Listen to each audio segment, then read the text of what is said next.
शहर आयुक्तालयातील व ग्रामीण भागातील काही निवडक घटनांचा आढावा.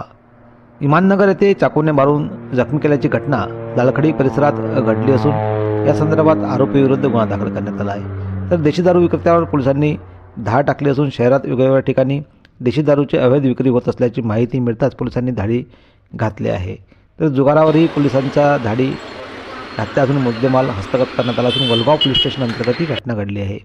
तर वाहतूकीस अडथळा निर्माण करणाऱ्यावर कारवाई शहरात करण्यात आली असून सार्वजनिक रस्त्यावर नाश्त्यांच्या तटकड्या वाहने उभे करणे, गॅस सिलेंडरचा धोकादायक वापर करणे, वाहन सुसाट चालवणे अशा प्रकारची ही कारवाई करण्यात आली आहे.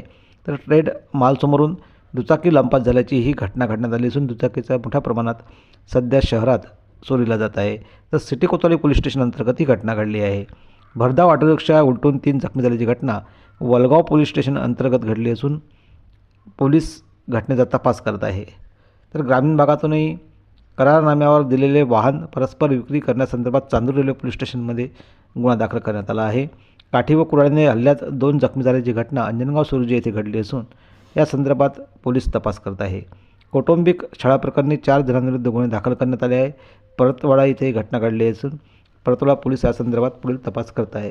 मूलबाळ होत नसल्याचे छळ झाल्याची घटना माहुली जहागीर पोलीस स्टेशन अंतर्गत येत असून या संदर्भात महिलेच्या तक्रारीवरून गुन्हा दाखल करण्यात आला आहे. तर भावाची बहिणीला काठीने मारहाण केल्याची घटना शेंद्रुतना घाट पोलीस स्टेशन अंतर्गत घडली आहे.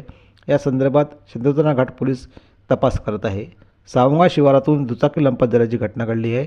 नांदगाव खंडेश्वर तालुक्यातील घटना असून नांदगाव खंडेश्वर पोलीस या घटनेचा तपास करत आहे.